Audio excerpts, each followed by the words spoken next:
Hey, what's up? Dito tayo sa bakahan ng ating pinsa na si Tenten. Oop, ang kanyang bodyguard, si Jimar. Ang pinakamahal na baka, special. Wagyu beef. Ito, Wagyu beef. Dami yan.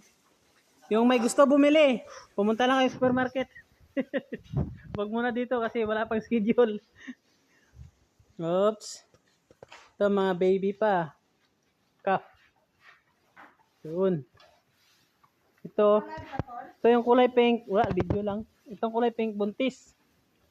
Nabuntis. Yung walang pink, hindi pa buntis, bubuntisin pa lang. Kung sino gusto magpabuntis. Ah, buntis na ba?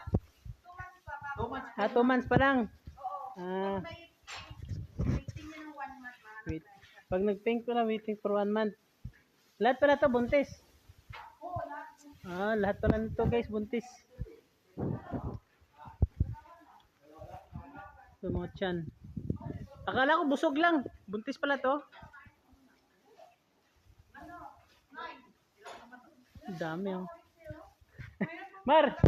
Tayo ka dito Mar, takbuhin mo, punta ng dulo. Baka subsuba ko rin sa matay.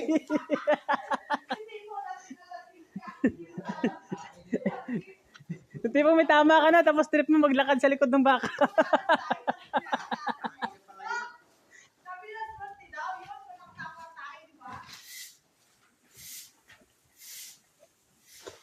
Cute oh, cute ng mga bata eh. Maliit pa eh.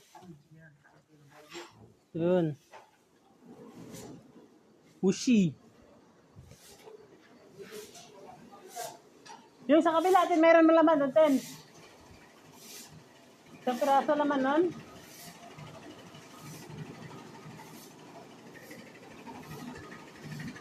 Guys, tagbakan natin. Ito yung may-ari, si Jimar, yung nakaputi. May-ari ng bakahan. Wagyu.